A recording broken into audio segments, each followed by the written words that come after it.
Sound. Yes. Amen. Praise God. Sa mga pagpalang umaga ko, bawat isa. Muli tayo sa pagpapasok sa kanyang Diyos. Awitin natin siya ng mga lahat na awitin. Awitin natin ang Occupy the Nation.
natin lahat.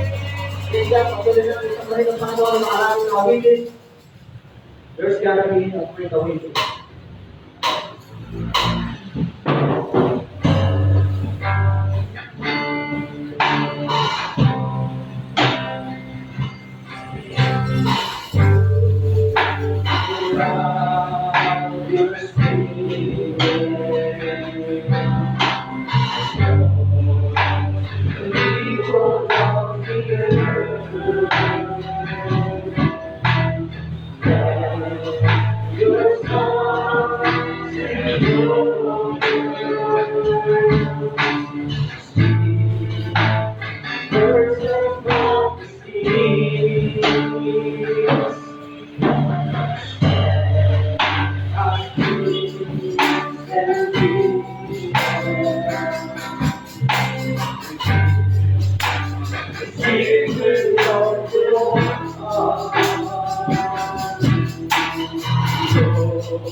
Glory to the Lord God. Thank you, Jesus. Praise God. Minsan pa ngayong umaga, amen.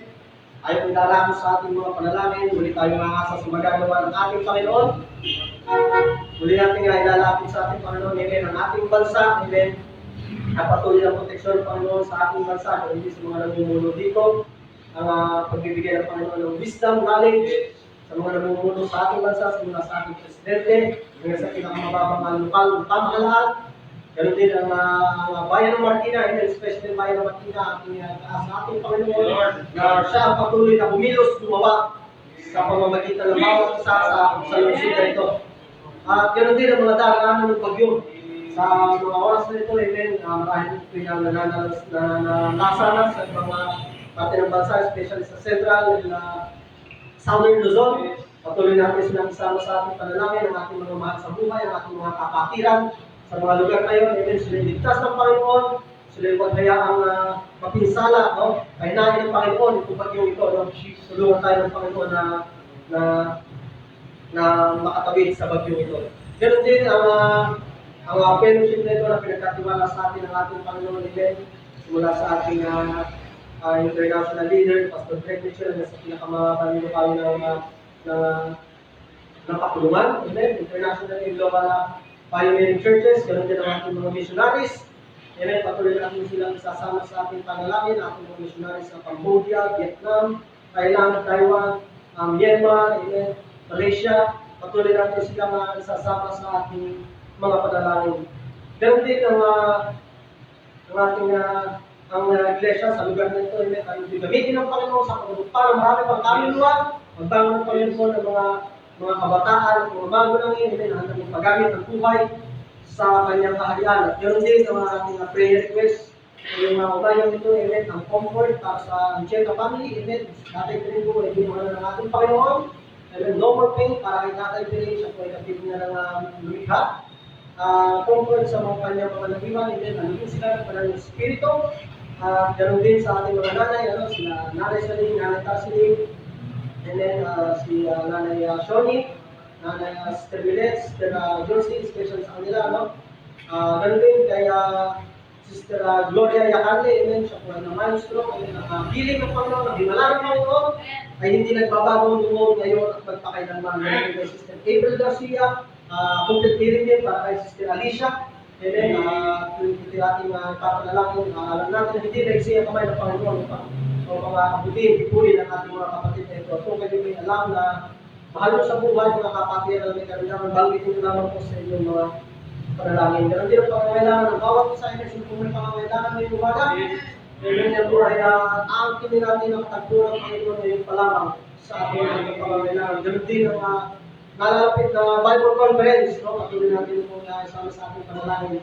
Dahil natin sa Mandaluyong, amen, ang Panginoon ay muling magbangon, magbukas ng mga bagong iglesia, amen, upang maraming maabot ang salita ng ating Panginoon. Pero din ang salita ng Diyos na mahayag sa atin sa umaga nito, amen. Ito ay maging daluyan ng pagpapakalang silbing lakas, spiritual sa atin, sa bawat isa na hindi magdadala ng kanyang salita. Ano ito Panginoon ng kanyang labi? Siya magsilbing daluyan ng pagpapala ng spiritual para sa bawat isa. Amen. At bago tayo pagtapusan sa panalangin ni Brother Josh, amen, ay sumasama natin purihin sa bahin ng Panginoon.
maraming salamat sa iyo, Panginoon, sa umagang ito, Panginoon, dahil dinala mo kami dito na ligtas, Panginoon.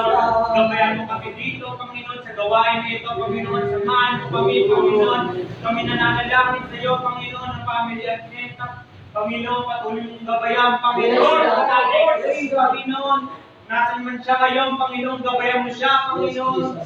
Hallelujah, God, Panginoon. Maraming salamat sa iyo, Panginoon. At kami nananalangin sa iyo, Panginoon. Ang darating na conference, Panginoon.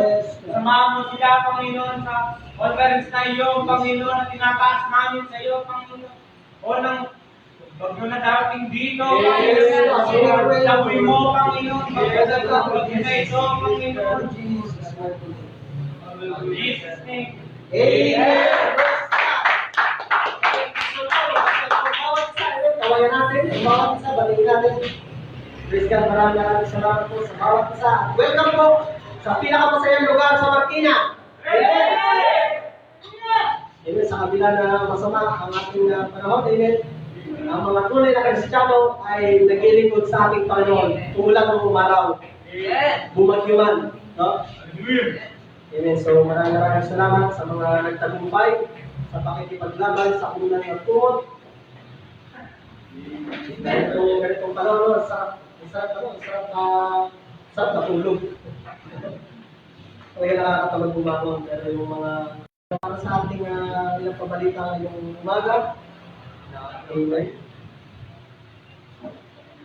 So sa November 9 to 13, ang ating conference, ito ay, ang sabi ng Pastor po yun ay ang papayagan lang muna natin yung mga pastors and wife and yung mga disciple na ilalunch out. So para sa mga hindi makaka-attend, meron tayong live streaming sa YouTube ng The Father's House Mandaluyong. Search nyo lamang sa YouTube at tayo makakapanood ng mga preaching sa ating conference. Abangan natin yung mga Friday night, no? Dahil tayo pa yung mga dito sa Friday night ay mag-a-announce ng pagiging pastor dito sa ating iglesia. Lalagay ng pastor dito sa ating iglesia. Amen. At makakasama natin dito sa conference ni Pastor Greg Mitchell and Pastor Jesse Clark, no? The second generation ng ating fellowship ay makakasama natin dito sa ating darating na conference. At sa ating local church, tuloy-tuloy yung ating prayer, ating morning prayer every 6 o'clock in the morning hanggang alas 8. Bukas po ang church, pwede po kayong pumunta dito, magsadya kayo dito para sa ating panalangin. Ganon din sa ating evening prayer. Bukas din po ang church, alas 6 ng gabi hanggang alas 8 ng gabi. Pwede rin po kayo pumunta dito kung wala po kayo time sa umaga. And then, meron po tayong evening prayer, dumagan po kayo dito sa church, bukas po ang church. Ang ating paghayo, amen, ito ay Monday, pero titingnan pa natin the following days yung mga ilang pagbabago. So, titingnan natin, pero tuloy-tuloy ang paghayo natin as of now, maaaring Monday or Tuesday ng hapon ng ating gagawin paghayo. At ang ating midweek service every Thursday night sa pamamagitan ng Zoom. Ito po ay hino-host ng Myanmar, nila Pastor Ricky. So, tuwing alas 8 ng gabi, so tayo po ay nagkakaroon ng Zoom Bible Study and Discipleship. So, inaanyayahan po namin na bawat isa kayo po ay mag-isa sa ating gawain ito, sa gawain ng Panginoon sa ating midweek service. At ang practice natin, ibabalik natin ang Saturday afternoon, mga 5 or 6. Siguro bukas pa itong church ng mga oras ngayon, so sa mga ginagamit dito sa unahan. At nais magpagamit, even pumunta kayo dito ng alas 6 ng gabi ng Sabado para sa ating practice. At syempre, linggo, ginawa nyo yung isang linggong ating activities, church activities, kung pagdating na Sunday, wala kayong business. No? So Sunday, bukas ang church natin, alas 7 pa lang, bukas kami kanina, alas 7, yung church bukas na. Pwede kayo pumunta rito para sa ating yung mga gusto tayo mag-practice, sumama ng practice, o makapag-practice tayo. Ating Sunday morning worship nagsisimula po ng alas 10. No, so yung ating Sunday afternoon, meron din after ng lunch. So yung mga disciple doon, kahit hindi na kayo umuwi, no, magla-lunch tayo dito, nagluluto na ng chocolate si Brother Ted kanina, kita ko. Amen. So kahit hindi tayo umuwi, dito tayo magsasalo-salo. At after ng lunch, meron tayong, while cooking the rice, amen, ay magkakaroon tayo ng sharing. So yung kagandahan nun, yung appetizer natin, salita ng Diyos, para tayo kumain. After ng lunch, tayo natin, practice tayo para sa Sunday afternoon service. Ito magsisimula ng alas 4. So after ng lunch, magkakaroon muna tayo ng practice. Ang speaker natin mamaya ay si Pastor Jerry. So, nangyayaan namin kayo na bumalik. Yung mga umuwi, nangyayaan namin kayo na bumalik para sa muli sa gagawin ng Panginoon namin ng hapon. Amen. At kung wala na akong nakalimutan, pero ba, may nakalimutan ako? Amen. So yun, yung kanina, i-pray natin ang comfort para sa ating families, natin po dito na inuha na ng ating Panginoon, amen. So kung may kayapa na ngayon, no more pain, at brother, get no more pain, at natin pray. So, pag-pray na lang natin, patuloy natin pag-pray ng comfort para sa buong ng Cheta family. Amen. Amen. Kung wala na, ay tuloy-tuloy tayo sa ating gawain. Amen. Ako yung magpapakasakali kung sino na pinagpalakan ng Panginoon na kung magbigay ng papuri. Masasalamat sa ating Panginoon. Amen. Laro po ba sa ating kalagitan na is mag-testimony ngayong umaga? Amen. Amen. Si Sister Kayla. Praise God. Pray natin ang Panginoon. Magandang umaga po sa inyo lahat. Nais ko lang po magbalik ng papuri sa Panginoon kasi hindi mo lang din Diyos sa mga pangangailangan natin. Gusto ko lang ibalik yung papuri kasi yung sa school namin na nahihirapan po ako ng mga nakasimula pa lang po. Ngunit tinulungan po ako ng Diyos na makasabay sa mga klase ko sa tulong po ng ating pong kapatiran. At sinagot po ng Diyos yung panalangin ko. At gusto ko rin po magpasalamat sa Diyos kasi si Papa po na wala ng trabaho, puro sideline po siya. Ngayon po, si Mama na po yung may trabaho na po si Mama ngayon. Kaya gusto ko lang po magpasalamat kasi nakakakain na po kami ng maayos sa isang araw. Amen. Amen. Tunay na walang posible sa ating Panginoon. Meron pa po ba sa ating kalagitan? Amen. Meron pa po ba? Amen. Kung wala na, tuloy-tuloy na, darap tayo sa ating susunod na gawain. Ang gawain ni Pagbibigan. Sabi ko po, ay darap sa gawain ng Pagbibigan. Amen! Magpapago ang makina. Tayo po ay magbibigay. Amen! Nais ko po hingin ang inyong opinion dito sa aking mga babanggiting pangalan. No? Sabihin niyo sa akin kung ano yung mga pagkakatulad nila. Siguro yung iba dito hindi niyo kilala. Unahin natin si LeBron James. Sino nakakakilala kay LeBron James? Wala? LeBron James, si James Harden, Anthony Davis, Kawhi Leonard, sino pa? Chris Paul, the late Kobe Bryant, Stephen Curry daw may nag-request. Kalaban to, kalaban. Kung yung ginatong mamaya yan. So itong mga binanggit ko, mga taong hindi nyo kilala,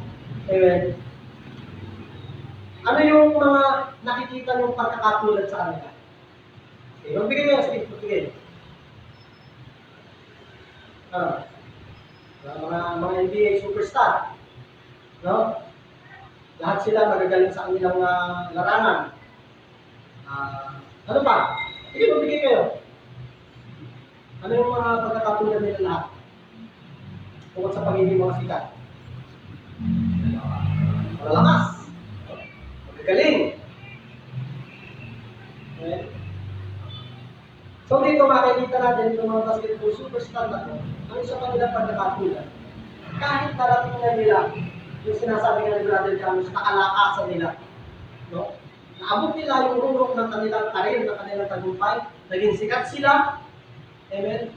Naging matataas ang demand ng kanilang sahod. No? Binabayaran sila ng mga team ng malalaking halaga para lang mapunta sa kanila. Pinag-aagawan. Di ba? Pero kahit na nandun sila sa kalagayan na yun, meron isang bagay na nagkatutan sila na hindi sila tumitigil. Yun ay yung pag-i-ensayo. Mas pinagbubuti nila. Di ba? Hindi sila yung sikat na ako. At ako sasama sa mga practice nyo. Ha? Ang dami ko ng championship ko. Ay, hindi na ako mag-practice. Kaya yan. Basic. No? Hindi sila ganon. Hindi mas gusto nilang higitan kung ano sila kahapon. Amen? Yun yung isang pagkakatulan nitong mga binanggit kong pangalan. At kahit sa ibang larangan. Amen? Si Usain Bolt. Diba?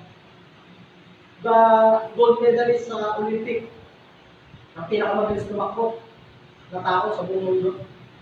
Amen? Pero sa kabila nun, hindi siya nagtatamaya. Patuloy siya nag-iensayo. Gusto niya higitan yung kanyang sariling record. Amen? So dito, makikita natin yung klase ng mentalidad, yung klase ng pag-uugali, no? Na dapat meron din sa mga mananampalataya. Amen? Hindi porket kumbaga yung pagpapala ng Panginoon sa atin ay nandyan, laging siksik, laging meron, amen? Maglalayo na tayo. No? Kahit hindi ako matundang ng practice, kahit hindi ako matundang prayer, amen? Meron naman ako, sagana naman ako. Marami kasi sa mga Kristiyano, kapag pinagpapala na, ay nagbabago. Hindi sila naging consistent. Yun na nga lang, kahit maging consistent ka na lang, kahit hindi mo na nahigitan, yung magiging consistent na lang. Diba? Nahihirapan pa. Pero dapat maging ganito yung ating mentalidad, maging ganito yung ating pag-iisip as a Christian, lalong-lalo na sa larangan ng pagbibigay. Merong isang ilustrasyon dito sa Bible na babawasan natin sa kabila ng kanyang yaman, sa kabila ng kanyang lahat ng tinatangkilik, siya'y nananatiling tapat sa Panginoon. And then si Job. Ang sabi dito sa Job chapter 1 verse 3, at ang kanyang pag-aari naman ay 7,000 tupa, 3,000 kamelyo, 500 magkatuwang na baka, at 500 asnong babae, at isang totoong malaking sangbahayan, na anupat ang lalaking ito ay siyang pinakadakila sa mga anak ng silanganan. So si Job ay hindi lang isang bastang mayaman. No? Mayroon siyang malaking sangbahayan at ang sabi ko, pinakadakila, pinakakilala doon sa kanilang lupain. Si Job. Pero hindi siya na-overpower kung kapangyarihan na meron siya, yung authority na pinagkatiwala sa kanya ng ating Panginoon, hindi siya na-overpower ng lahat ng kanyang tinatakilik ng kanyang yaman. Siya ay nanatiling tapat sa Panginoon. Bakit? Sabi dito sa verse 5, at nangyari ng makaraan ang mga kaarawan ng kanilang pagpipista na si Job ay nagsugo at pinagbanal sila at bumangon maaga sa kinaumagahan at naghandog ng mga handog na susunugin ayon sa bilang nilang lahat. Sa buong bilang nilang lahat, ganun maghandog si Job. Ang sabi dun sa verse 3, totoong malaking sangbahayan. Kapag sinabi natin isang bahayan, hindi yan basta nangungusap sa nanay, tatay, mga anak, manugang at mga apo. Ang anak ni Job ay 7 lalaki at 3 babae. Pero hindi yung basta nangungusap na sinasabing malaking sambahayan. Ang nagpalaki sa sambahayan ni Job, kasama ang kanyang mga alipin. Biruin mo, ikaw ang mag-alaga ng 3,000 kamelyo, 7,000 tupa. Gaano karaming tauhan niya na mag-aalaga ng mga livestock niya? Di ba? Napakarami. At ang sabi sa verse 5, naghahandog si Job ayon sa kanilang bilang ng kanyang buong sambahayan. Dito natin makikita ang lalaki ng Panginoon na sa kabila ng kanyang lahat ng tinatangkilik, siya nananatiling tapat sa ating Panginoon Jesus at kung naghatid siya ay higit pa sa sobra. Anong tawag doon? Higit pa sa sobra. Di ba? Ganon maghatid si Job sapagkat naunawaan ni Job na ang Diyos ang nagbigay sa kanya ng lahat ng ito at Diyos din ang pwedeng bumawi. Kaya para sa kanya, ang lahat ng itong tutusin ay baliwala kung wala ang Panginoon. Narat ito ay naintindihan ni Job, kaya mapapansin niyo kung alam naman natin ang kwento ni Job. Amen. At ang sabi pa dito, ganito ang ginagawa ni Job palagi. Palagi. Hindi ba sama? Hindi siya nagbibigay kung kailan lang siya pinagpala. Hindi siya nagbibigay ng lahat ng bilang sa kanilang sambayan kung kailan niya lang naisip. Hindi sabi dito, palagi. Consistent siya. Amen. At alam natin ang kwento ni Job. Dumanan siya sa pagsubok sa kamay ng Panginoon, pero siya'y nanatiling tapat. Dahil na naunawaan niya ang mga bagay na ito na ang Panginoon ang nagbigay sa kanya at ang Panginoon din ang pwede tumuha. Kung magkakaroon tayo ng ganitong kaisipan, kung magkakaroon tayo ng ganitong mentalidad, amen. Ang sabi ni Job,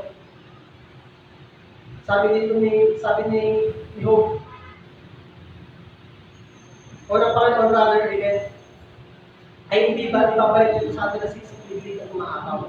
Amen. Isipin nyo, si Job nagbibigay ng ganun kadami, palagi, ganun karami ang kanilang sangmayan. And yet, yung kanyang mga regalya, hindi na uubos. Diba? Yung 7,000 tupa ni Job, tantay natin kung ilan ang pwedeng mag-alaga. Nasa 500 katao o 1,000 katao para lang sa mga tupa. Ay yung 3,000 kamelyo. Gano'ng karami ang mag-aalaga rin. Kasi hindi yung kakayanin yung dalawa at yung kanila. Diba, napakarami. At nag-aaral siya ayon sa bilang nila lahat. Pero, nasabi dito sa Bible, wala naman sinabi na naubos sa paghahatod. No? Wala sinabi. Ibig sabihin, kung paano ng Panginoon kay Job, tuloy-tuloy din. Dahil tuloy-tuloy din yung ginagawa niya pagbibigay. So ito ang dapat natin maunawaan bilang mga Kristiyano sa kabila na tayo dumaranas ng mga pagsubok sa kamay ng Panginoon. Amen. Tayo'y manatiling tapat. Amen. Palaging narinig ito palagi kay Pastor Ricky, no? Kung hindi ka tapat sa iyo pananalapit, hindi ka tapat. Ibig sabihin, walang pera. Pero minsan, nagbibigay naman ako ng malaking hindi na tapat. Ako'y naniniwala na tayo lahat, amen, tayo na tiling tapat sa atin sa paglilingkod sa ating Panginoon, amen. Sabi ng Bible, nililibig ng Panginoon na magbibigay ng masaya. Tayong umaga, tayo magbibigay, tinatawag ng ating asher para sa ating kalalangin. Salamat Panginoon, ang pipilihan ko ng lakas ko pang mukha. Nakita yung gawain ko. Ikaw, dalangin mo namin pa na sa lahat ng magbibigay Panginoon, patuloy ng pwede ko magpapala ng siksik, tiglig at umakapaw sa pangalan na ito. Gawin natin the joy of the Lord.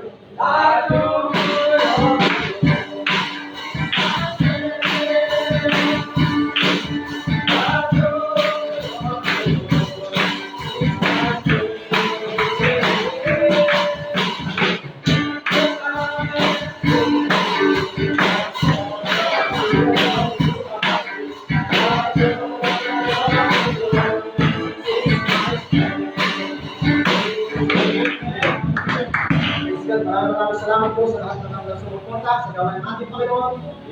Diyos po ang magbalik ng pagpapala para sa bawat isa. Amen. At ngayong umaga, ihanda natin ang ating mga puso, ang ating mga pakinig para sa pakikinig ng salita ng Diyos na dadalhin sa atin ang ating kapatid, si Brother Jen Yakali. Amen.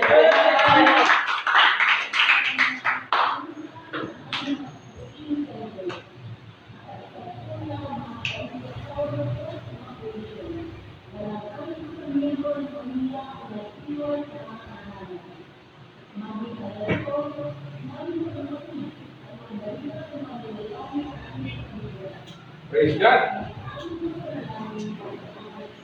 Muli, magandang umaga po sa ating mga kapatwiran, no? Nandito, nagpapatunan pa rin ako sa pagkakataon na meron ako ng pribilehiyo na makapangaral ng sa harapan ninyo. Salamat sa Panginoon. Ito po.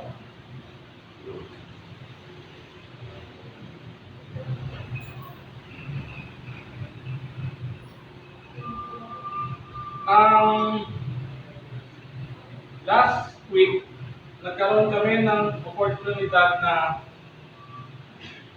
makapagpahinga, no? Na makadalaw sa probinsya ng isa nating kapatiran. Doon napansin ko, habang nandun kami, nakakita kami ng railroad. At doon sa isang railroad na nakita ko, nakamita ko ng isang red light na nagpo-flash na nagsasabi na may padating na train. Napansin ko din minsan habang kami nagmamaneho sa daan, madalas kami makakita at nakasalubong ng ambulansya na nagsa-siren. Malakas, siyempre, rinig mo. Nagbababala sa atin na meron siyang emergency na kailangan gawin. Masyado siyang matulin at hindi po pwede ang pabagal-bagal. Napansin ko rin sa sakyan namin, sa motor namin, yung fuel gauge na madalas namumula yung gasolina na gauge at ito ay nagbibigay sa amin ng babala na ito'y malapit ng maubusan. At kamagin ang mga larawan na bungo sa mga botella ng alcohol, di ba? Nakikita natin yun. Ito'y isang babala para sa atin na hindi ito nararapat inumin. Makabukas tayo mga kapatid sa Roma, no? 5:12. Sabi ko sa Roma, ganito. Ang kasalanan ay pumasok sa sanlibutan sa pamamagitan ng isang tao. At ang kamatayan ay pumasok sa pamamagitan ng kasalanan. Dahil dito, lumaganap ang kamatayan sa lahat ng tao, sapagkat ang lahat ay nagkasala. Pasandali po tayong mga kapatid, manalangin po tayo. Amang banal, Diyos na buhay, dakila sa lahat, Panginoon, ngayong umaga, Panginoon, lumalapit kami sa iyong trono ng habag, O Lord, Panginoon. Panginoon, dalangin namin, presensya mo, Panginoon, na makilang sa gawain ito, Lord. Panginoon, samahan niyo po ako, Panginoon. Gamitin niyo po ang aking mga labi, O Lord. Ikaw po ang magsalita, Panginoon, dahil tunay nga po, Panginoon, na ako'y walang magagawa kapag hindi niyo po kami sasamahan, Panginoon. Panginoon, dalangin pa rin namin, Panginoon, anumang atake ng kaaway na luluhin ang gawain mo ngayong umaga, Panginoon, namin na sumisita sa makapatang pangalan ni Jesus sa taga-Nazaret. Maraming salamat, Panginoon, nakatagumpayan sa pangalan mo. In Jesus' mighty name, Amen. Mga kapatid, ngayong umaga, nais ko pong mangaral sa topic na Believers, Beware. Ako po, nais ko pong magpaalala at nais ko pong pag-usapan natin ngayong umaga yung mga bagay na nangyayari at ginagawa natin. Mga kapatid, na lahat ng mga sinabi ko kanina ng example, ito po lahat ay nagbibigay ng babala. Lahat ng ito ay nagbibigay ng warning para sa tao, para sa sasakyan, na mayroong papadating na sakuna o hindi magandang bagay kapag binaliwala natin yung mga gantong babala, yung mga gantong warning. No? Mga kapatid, ito yung mga ganong example, mga kapatid, ay dapat itinuturo natin sa mga bata dahil hindi nila alam to. Natutunan nila na hindi dapat gawin to, hindi dapat gawin yon dahil bata pa sila. At naupuan nila yon dahil tinuturo nila sa atin. At mga kapatid, ito rin ang mga babala na dapat pinapaalala natin sa mga matatanda.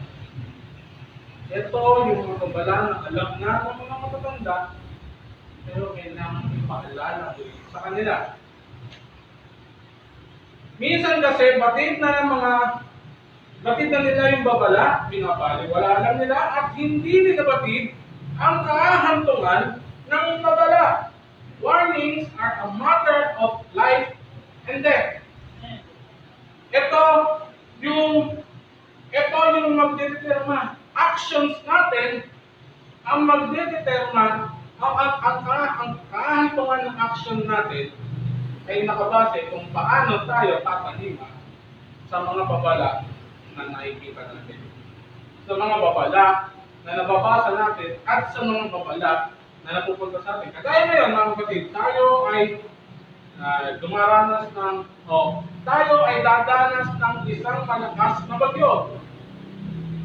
Katakot-takot na warnings na dumarating. Meron ng signal number 5, signal number 4, signal number 3.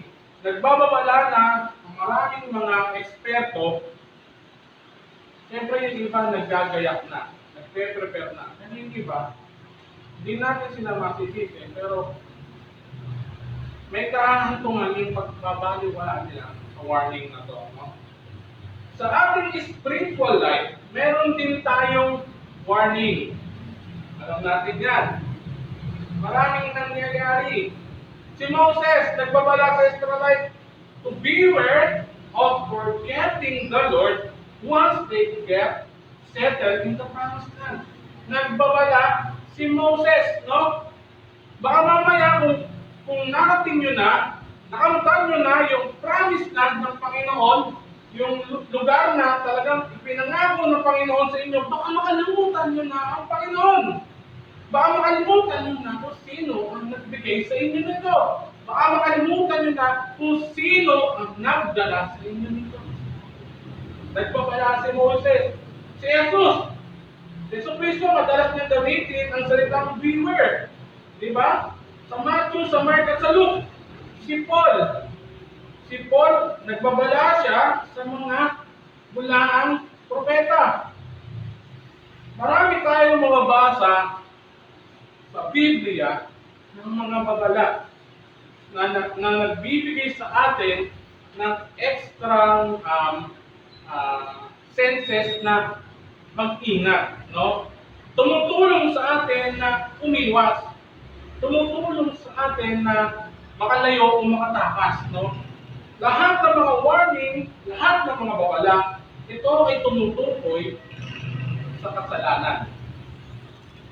Malamang, hindi ka naman magkakaroon ng babala o hindi ka makakatanggap ng babala kung ang pinupunto mo o tinatahak mong landas ay maayos at mabuti.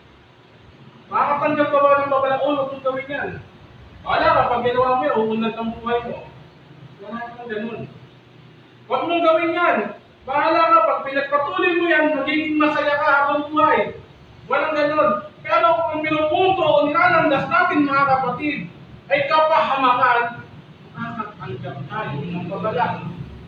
Sa taong totoong concern sa atin, sa mga pastor natin, by the Holy Spirit, at sa mga panalangin natin, mararamdaman natin yan, convictions ng Holy Spirit, na hindi na tama yung tinatahak natin, nagbibigay ng babala sa mga ginagawa natin, na kailangan nating umaksyon. Noong tayo'y nakakilala, nung tayo nakilala natin ang ating Panginoon, we were forgiven of sin. Pinatawad na tayo. Pero hindi natin maikakatuwa na meron pa din nakakagawa ng kasalanan. Nalalabag nila ang mga turo ng ating Panginoon at ano ang ano ginagawa natin? Sumusunod tayo sa tawag ng laman at nagkakasala. Madalas po tayo ganyan. Na bumabagsak tayo sa tawag ng laman. Lalo na sa mga gwapo. Wala naman yata dito nun. Kasi minsan malakas ang epekto o ang tawag ng laman, lalo na sa mga fit na gaya natin. Kailangan natin itong paglabanan, mga kapatid. Kailangan natin gawin. Wala naman ditong bumabagsak sa ganun, di ba?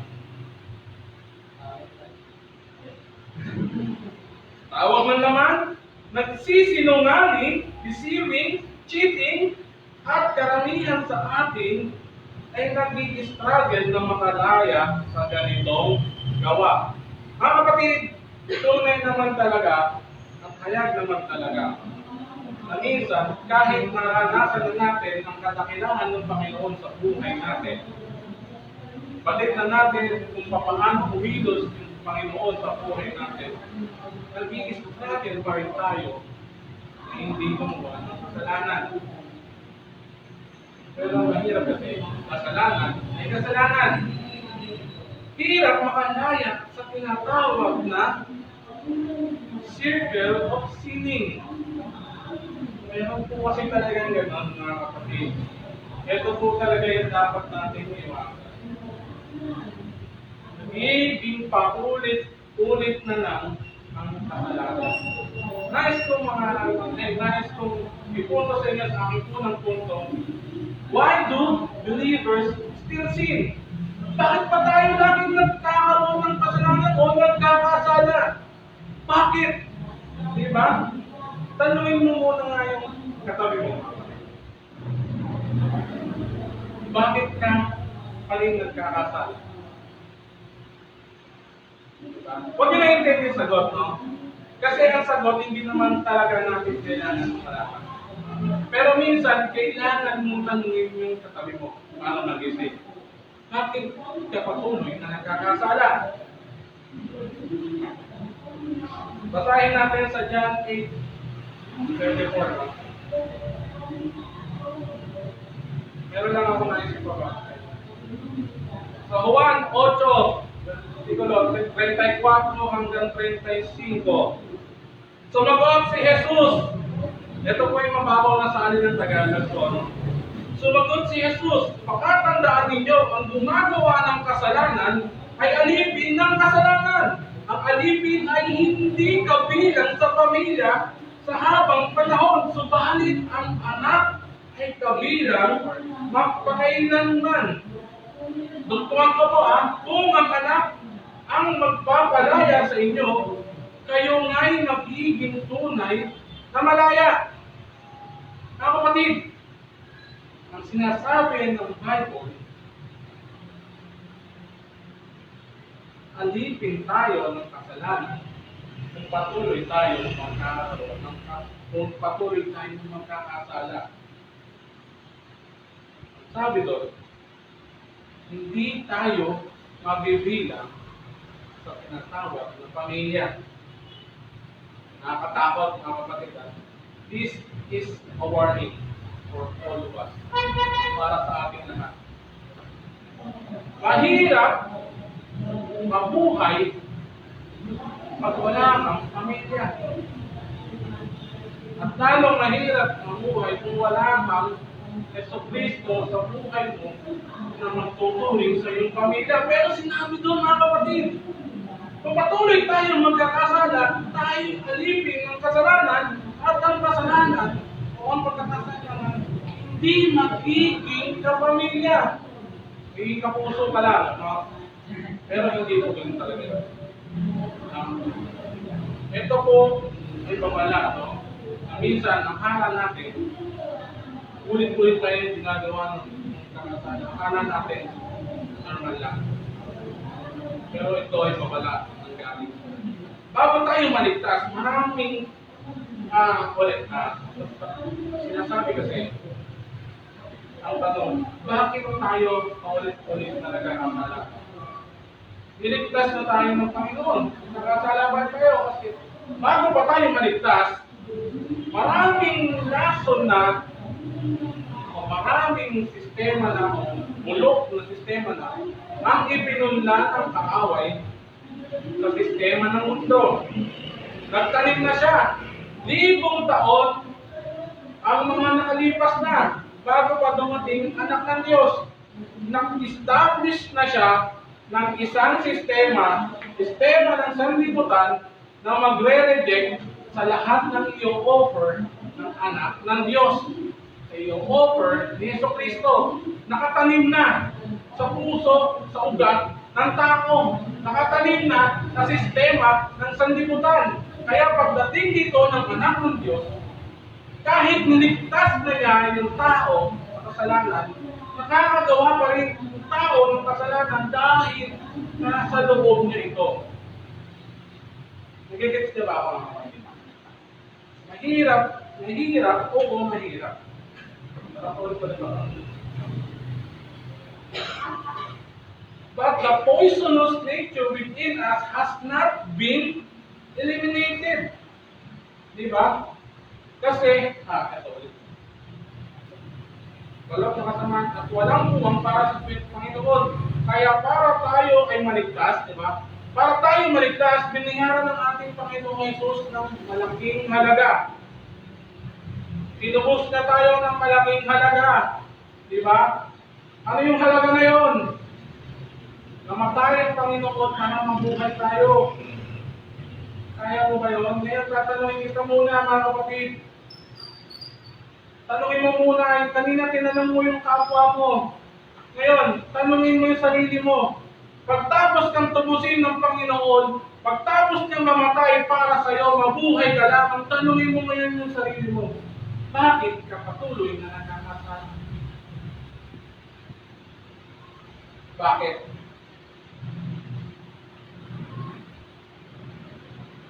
The poisonous nature within us has not been still eliminated.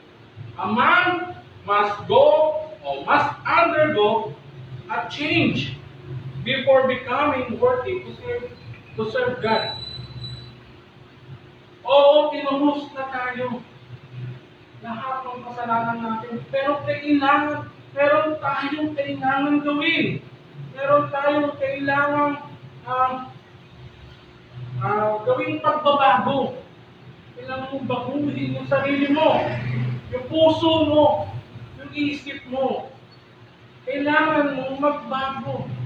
Kailangan mong maging born again ulit. Kailangan mong buhay ulit para magkaroon ka ng bagong nilalang. Pero kung ang tao ay patuloy na mamumuhay ayon sa pita ng laman, ayaw bumitaw sa kasalanan, patuloy lang siyang magkakasala endlessly, revealing his corrupt satanic disposition at ang kahahantungan ng buhay mo, an endless cycle of sinning and being forgiven.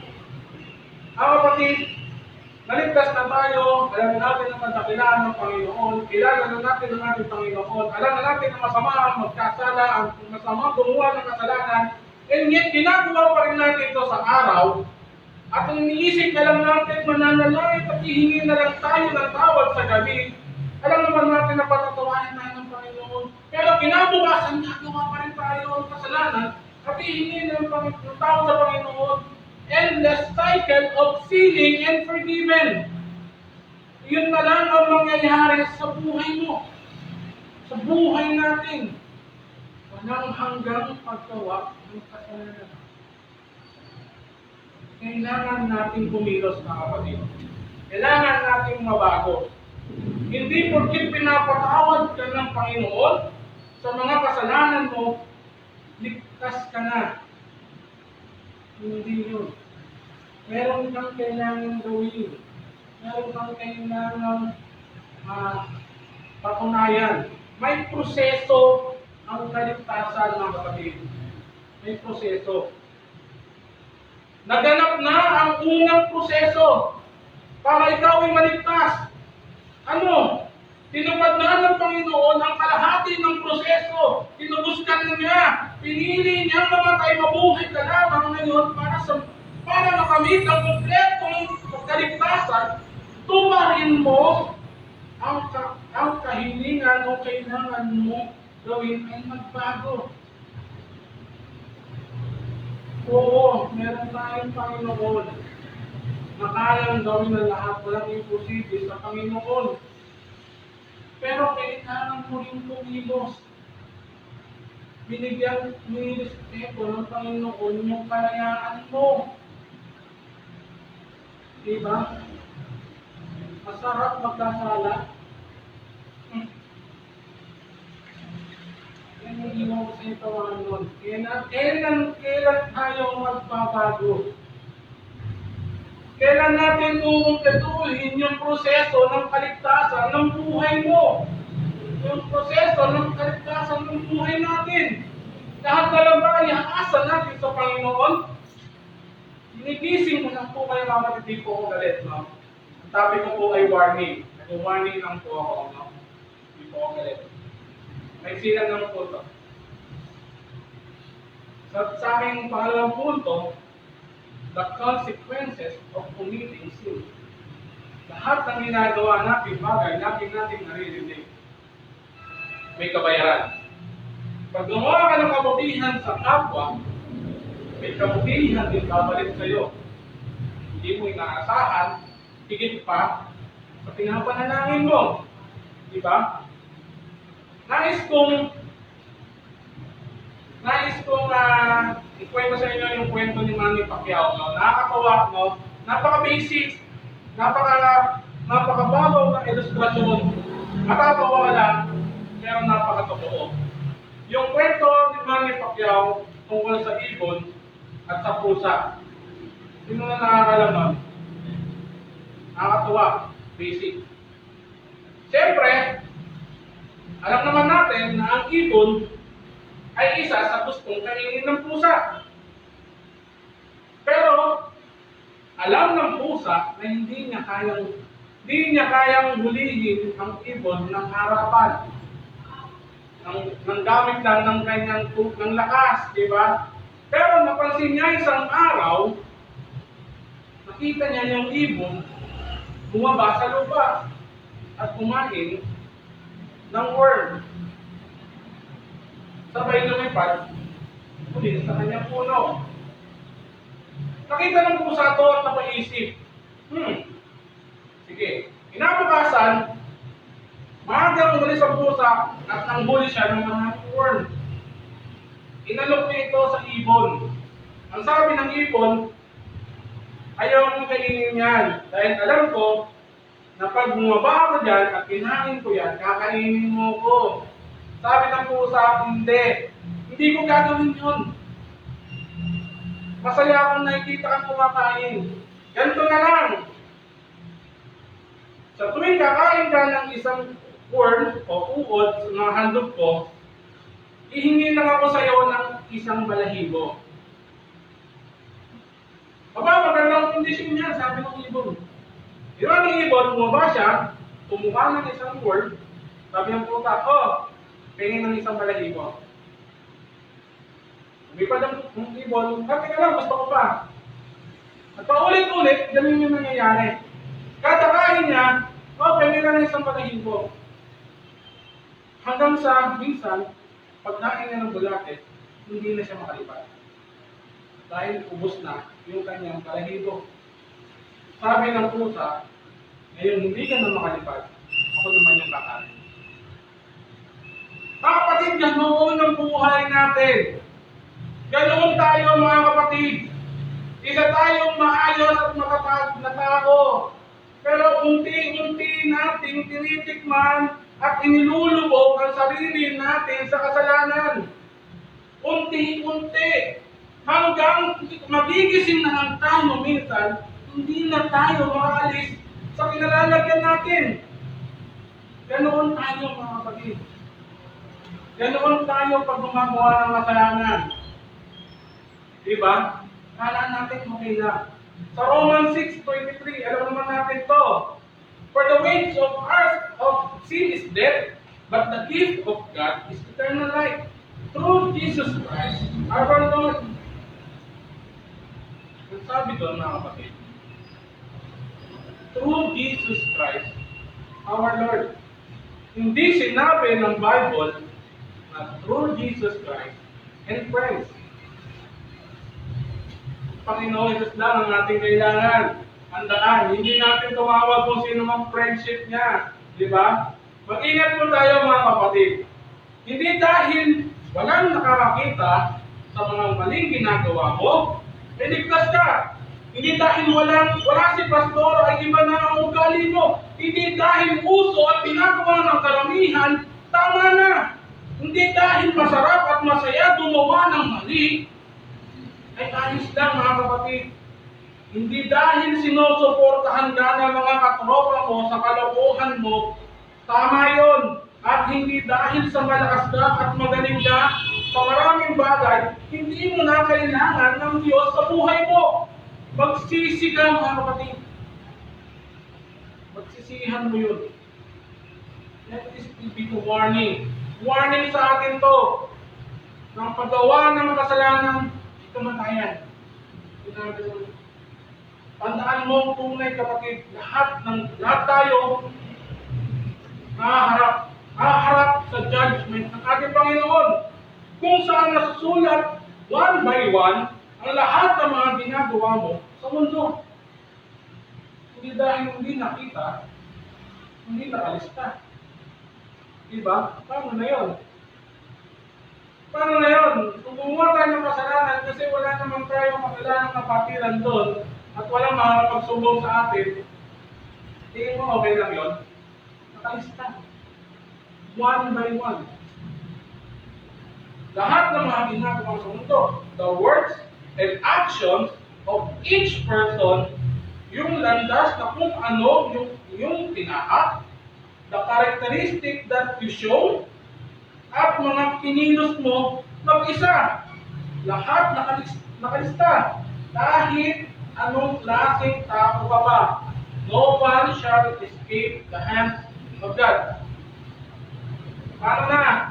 Yung warning ng Panginoon sa paggawa natin ng mga hindi maganda, binibigyan ka niya ng kalinawan na hindi porkit walang mata na nakamasid, hindi nakalista, lahat nakasulat, at lahat ipagtutuos natin dapat hinarap tayo ng ating Panginoon. Hindi ko ba na parang nakakatakot tayo ng gumawa ng kasalanan? Meron akong kaibigan mga kapatid, meron akong kakilala, minsan ko na siyang kasama. Minsan ko na siyang kilala ang bata pa. Alam ko ang buhay nila, hindi naman din sila mahirap at hindi naman din sila ganun kayaman. Nakita ko ang struggle niya ng bata pa siya sa Pilipino. Kaya lang, nung lumaki na siya, nagkatrabaho, gumanda ang buhay, ganda ang sahod, maganda ang income, mayaman na siya ngayon. Well, I'm happy for him na mayaman na siya ngayon, pero ang hindi maganda at ang nakakatakot sa sinabi niya, lahat ng yun nakantanggal dahil sa magaling siya. Nakakatakot mga kapatid. Ito yung isa sa babala ni Moses. Baka pag naramdam nyo na, nakamtan nyo na yung pangako sa inyo ng Panginoon, makalimutan nyo na yung Panginoon sa buhay nyo. Natatakot ako sa buhay ng lalaking ito dahil wala rin siyang pinipinala ng Panginoon. Alam nang nalunod na ng alak ang kanyang isipan, maging ang kanyang puso. Pero dapat sa taong ito ay magsisi. Dapat sa taong ito, makakilala ng totoong Panginoon. Sadat na siya ng sistema ng mundo. Ang Panginoon, kagaya ng nangyari kanina, siya ang magdi-decide. Again sa panimulang warning para sa atin. Ang Panginoon ang magdi-decide ng destination natin, bawat isa, hindi nakabase sa edad, sa seniority, amount of suffering mo sa mundo, at sa mga bigat ng degree na ginawa mong kasalanan. Kundi nakabase ito sa kung paano mo Kailangan ang katotohanan. Wala nang ibang daan. Wala nang ibang daan. Wala nang ibang paraan kundi ito. Ang katotohanan lamang. Kaparusahan sa mga taong hindi tumalima sa ninanais ng Panginoon. Again, another warning, no? Pinawarning na rin tayo kung ano yung kahantawan natin. Siya yung magdedeterma, ang Panginoon magtuturo kung saan ka nararapat, kung saan tayo, sa lahat ng nakabase o sa lahat ng ginawa natin sa mundo. Hindi ito nakabase dahil sa bata tayo, pagbibigay tayo ng Panginoon. Hindi ito nakabase dahil senior tayo, matanda tayo, may edad na tayo, at magkakaroon tayo ng exemption, ng discount. Hindi. Hindi ito nakabase kung gaano kalaki yung suffering na ginawa natin sa mundo. Hindi ito nakabase sa kung paano natin pinanghawakan yung buhay natin sa mundo. Nakabase ito sa lahat ng kung paano mo pinaghumayan o pinanghawakan ang katotohanan binibigay sa iyo ng Panginoon sa buhay mo na ikinilos mo sa mundo. No exemption. Walang dahilan para ikaw ay maligtas. Isa pang warning, Revelations 21:8.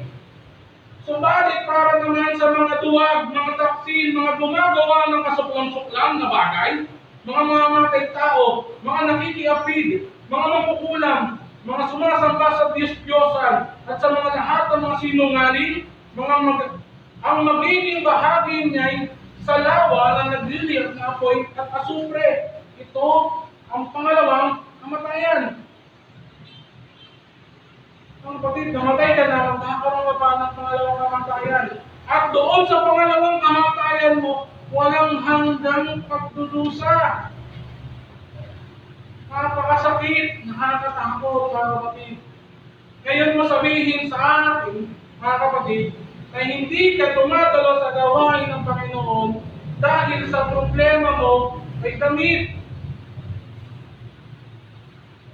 Ikumpara mo yung problema mong damit para hindi ka makadalo, pero doon sa kahantungan mo walang hanggang pagdudusa. Sabihin mo sa akin ngayon, mga kapatid, na hindi ka tumatalo sa gawain ng Panginoon dahil lamang nahihiya ka. Baka pagdating, mga kapatid, ang tinatawag nating rapture, mahiya din ng Panginoon isang mga.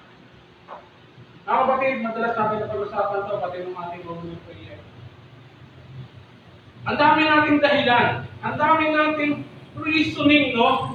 Para hindi mapagbigyan ng ating Panginoon na saglit na oras na inihingi niya sa atin. Napakadami. Ang dami nating mabababaw na dahilan.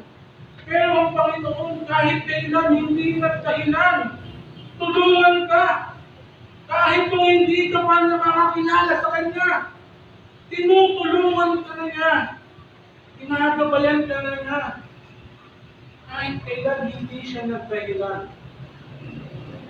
Diba? Marahil mananalangin tayo, humihingi tayo ng tulong, hindi naman binibigay agad na Panginoon dahil meron din sariling paraan na kahit kailan hindi masasakaw ng ating pagkinawa. Diba? Pero mga kapatid, tigilan natin yung mga mabababaw natin dahilan. Ang sabi ng ating mga pastor ng Bible, siyempre sa araw ng ating Panginoon, magbihis ka ng iyong best. Ipakita mo sa Panginoon yung best mong pananamit para sa Kanya. Diba? Kung ikaw ay walang tahanan, wala kang damit, na normal naman talaga, na o some reason o pagkakataon na walang kayong lahat ng damit, edi pumunta ka dito kung ano yung best mo na meron ka. Kung meron ka lang t-shirt at shirt at chinelas, na yun sa tingin mo yung best mo, ng oras na yun, pumunta ka pa rin. Hindi naman nakalagay sa pinto na no polo shirt, no long sleeve, no entry. Diba? Kailangan mo yung Panginoon. Kahit kailan hindi tayo pinagyaman ng Panginoon dahil alam ng Panginoon, kaya ng Panginoon, kung imposible sa Panginoon. Nandito ang Panginoon para sa atin. Diba? Ito yung sinasabi ko kanina. Ulitin ko lang, sumasak ba sa Diyos-Diyosan. Hindi ko nais yun to. Kaya lang, habang nililibyo ko at pinag-aaralan ko yung pangaral na to,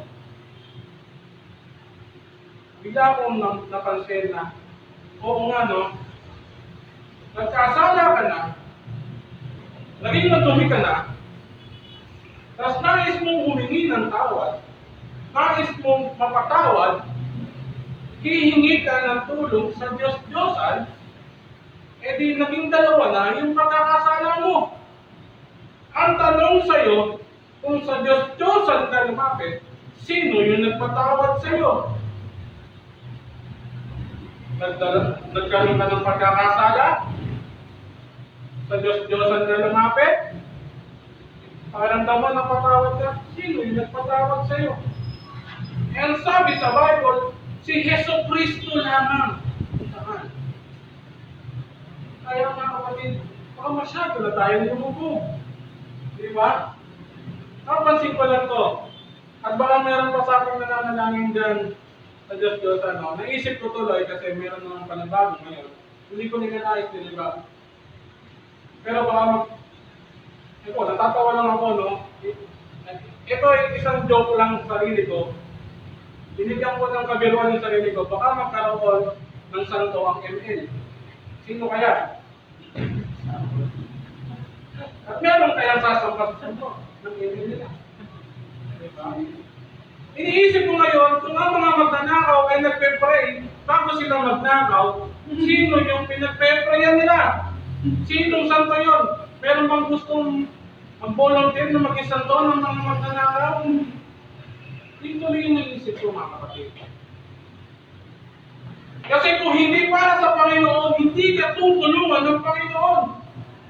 Pero sabi nga doon, kung panalangin ng mga magnanakaw, sana makarami kami, sino yung tumulong sa kanila? Diba? Mag-ingat tayo, mga kapatid. Hindi natin na. Ito yung mga warnings. Ito yung dapat bantayan ng mga believers. Ito yung minangyari ng Panginoon. Pero doon sa aking huling punto, hindi ko pa rin nais manakit. Ang aking punto, ay nais kong magbigay ng panibagong tulong. Sa aking punto, trust God fully.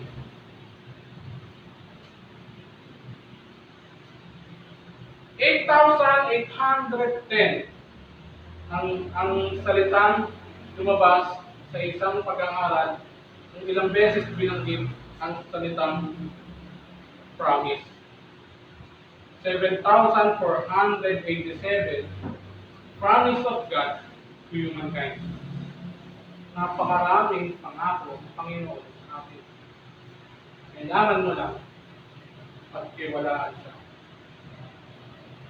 Sa Revelation 2:7, sabi doon, ang lahat ng may pangdinig ay makinig sa sinasabi ng Espiritu sa mga iglesia. Sa magtatagumpay ay ibibigay ko ang karapatang kumain ng bunga ng punong kahoy ng buhay na nasa paraiso ng Diyos.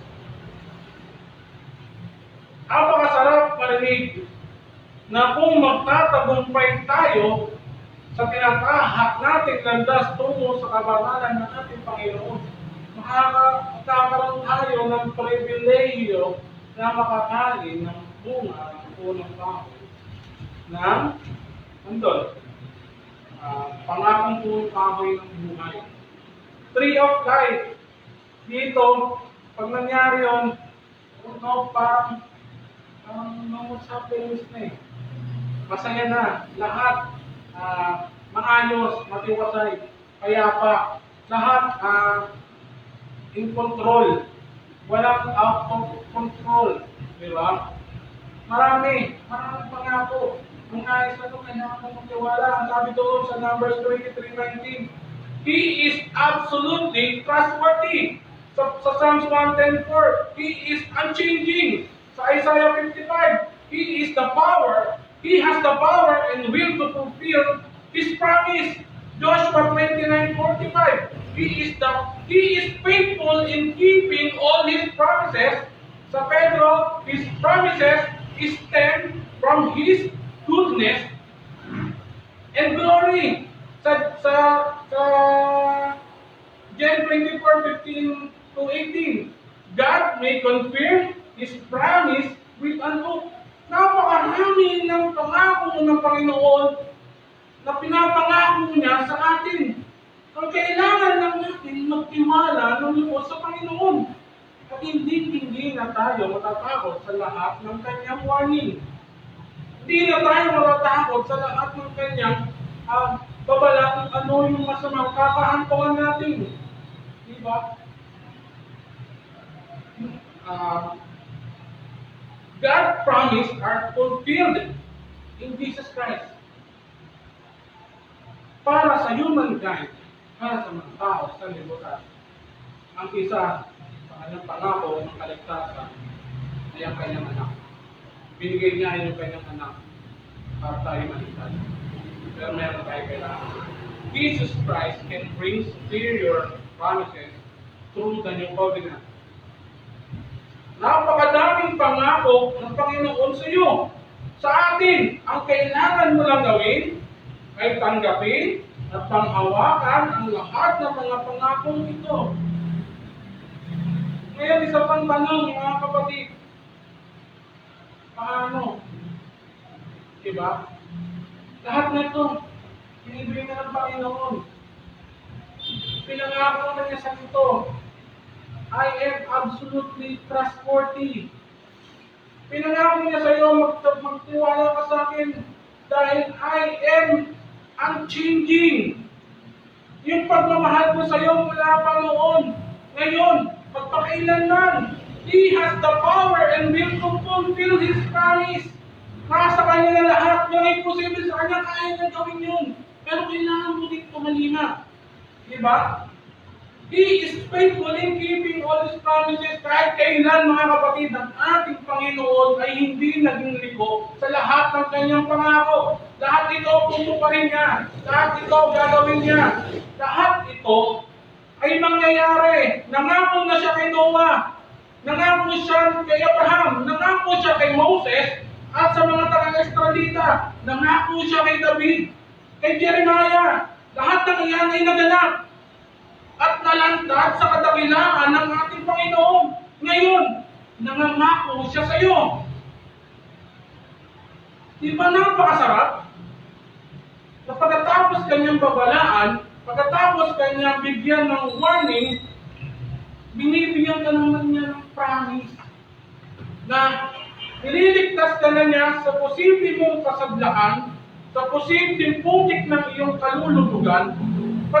Pagkatapos ka niyang bigyan ng warning, tapos ngayon, bibigyan ka pa niya ng buhay na walang hanggan. Pagyayabungin ka pa niya, di ba? Pag ikaw ay tumalima, kung ikaw ay mag-succeed sa lahat ng nilanais niya, papahuyaan ka pa niya, di ba?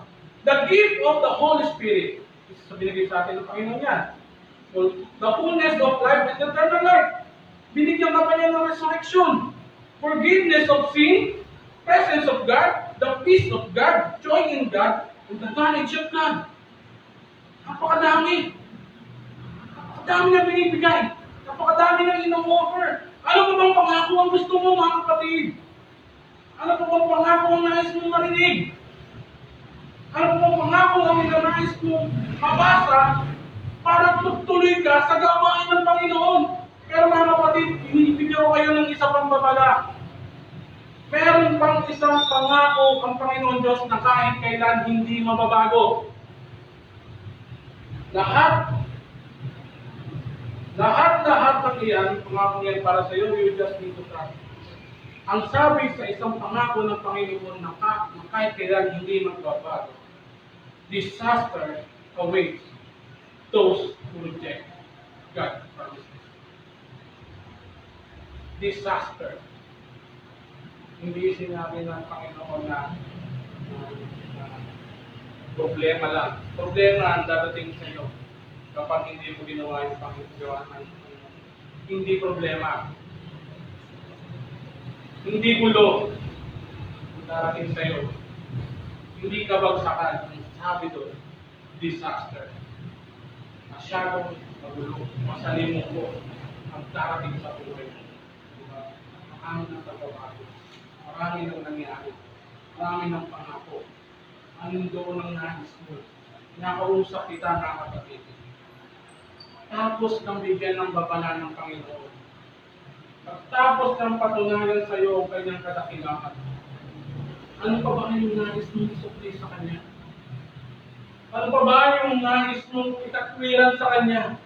Magtuloy ka lang.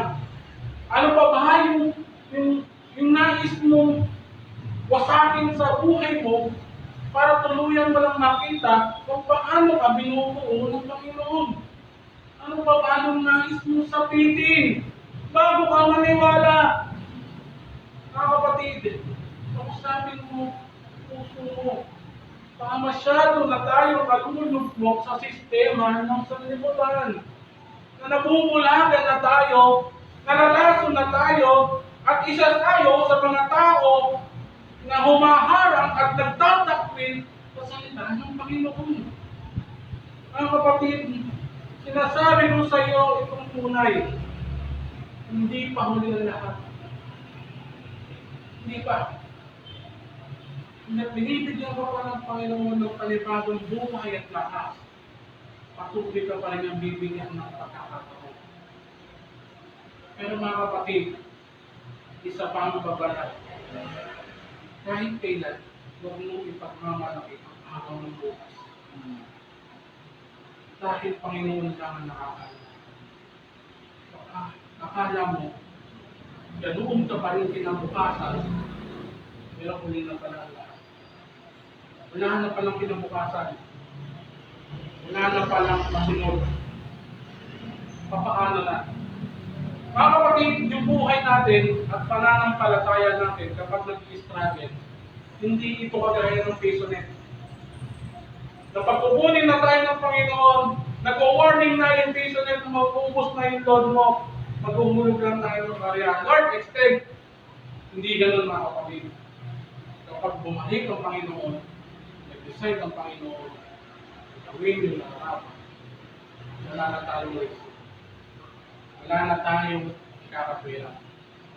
Ang gagawin mo lang, tatandapin mo kung ano yung nararapat mo kaparusahan. Pero ngayon, oras na po mga kapatid, inuulit ko sa inyo, hindi pa ulit lahat. Kapatid ngayon, bago buksan ng altar, manalangin tayo. Kapatid, nais ko buksan nyo yung puso niya. Nais ko humingi tayo ng kapatawaran sa Panginoon. Ibigay mo sa Panginoon ang lahat ng kabigatan na nagpapahirap sa puso mo, mga kapatid. Marami yan. Punong-puno yan. Minsan natatakot tayong bawasan.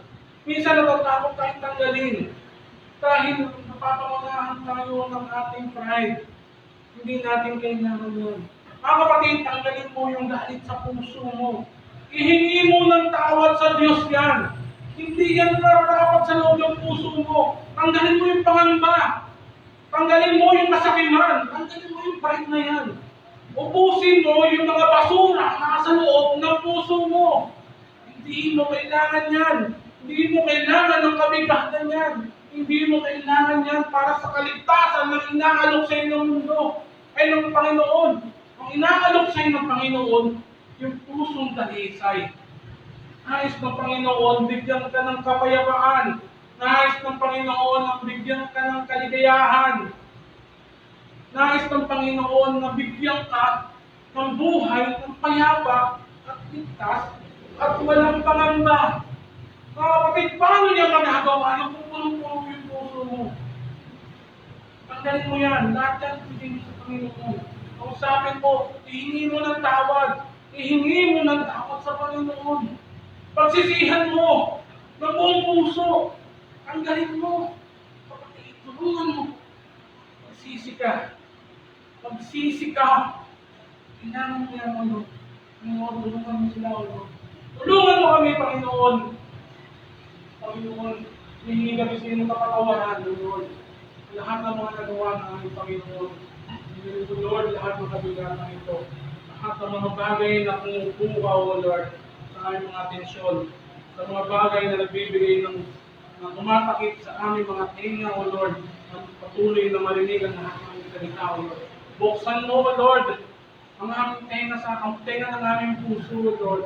Matanging ikaw lang, Panginoon, salita mo lang, Panginoon, ang aming tatanggapin, Panginoon. Kailangan ka namin, Panginoon. Tunay nga, Panginoon, na wala kami magagawa, O Lord. Pangahawakan namin lahat ng iyong mga pangako, Panginoon. Lahat ng iyong salita, lahat ng iyong nilalatag yung mga pagpapala, O Lord, nang inaalok ko sa amin. Kailangan ka namin, Panginoon, O Lord. Huwag mo kami tulungan, magulat, O Lord, sa iyong dati. Pagkakitan natin ang Panginoon. Kaya nakita pa kung magmahal. Ang iyong kaway at kawalan. Yes, Lord.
Sa lahat ng iyong pagtutuwid, O Lord, sa lahat ng iyong mga pagpapala, O Lord, maraming salamat sa lahat ng iyong salita, Panginoon. Maraming salamat, O Lord, sa lahat ng iyong pangako, Hallelujah. Panginoon, maraming salamat, Panginoon, sa buhay at lakas, O Lord.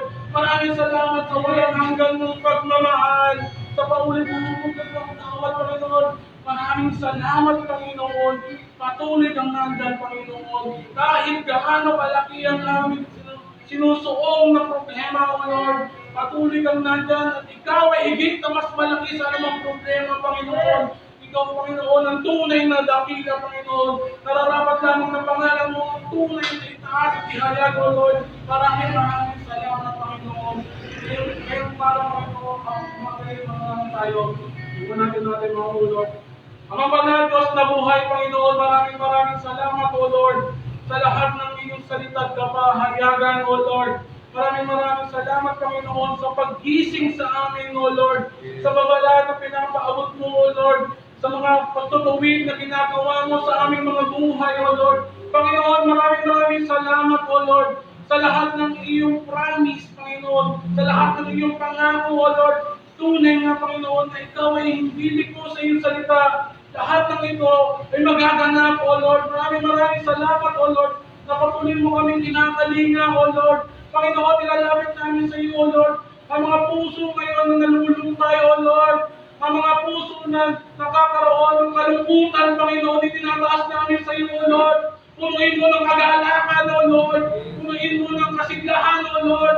Ikaw, Panginoon, ang patuloy na kumilos, O Lord. Panginoon, tinataas pa rin, Panginoon, ng mga kapatiran namin may sakit, O Lord. We claim complete healing, O Lord. Sa pangalan mo, Panginoon, ang aming inaangkin na kumpleto, mabilis na kagalingan, O Lord. Ikaw ang aming healer, O Lord. Ikaw ang tagapagpagaling, Panginoon. Ikaw ang aming Alpha at Omega, O Lord. Patuloy kaming mananalangin sa iyo, Panginoon. Panginoon, patuloy pa rin namin nalangin sa iyo, Panginoon, maging sa pag-uwi namin ngayong umaga, O Lord. Panginoon, samahan mo kami, Panginoon. Traveling mercy, O Lord. Huwag mo hayaan, Panginoon, na kami masaktan na aksidente, pabayaan mo kami, samahan mo kami mga uwi ng ligtas, O Lord, Panginoon. At maging sa pagbalik namin sa gawain mo, Panginoon, patuloy mo pa rin kami patnubayan, O Lord. Panginoon, patuloy namin kinatasilawan ng kapatiran, Panginoon. Ngayon na natatakot, O Lord, nangangamba, O Lord, sa mga pagdating na bagyo, O Lord. Bigyan mo pa rin, Panginoon, ng kapahingahan, O Lord. Patuloy mo silang pagkalakasin, kaliwanagan ng isipan, Panginoon. Patuloy mo silang samahan, Panginoon. Ang apat na sulok ng tahanan nila, O Lord, basbasan mo ng iyong banal na dugo, O Lord. Huwag mo silang kanyang Panginoon. Maraming salamat, O Lord. Ito ang aming samot dalangin sa mga Panginoon. Pangalan ni Jesus, in Jesus' mighty name.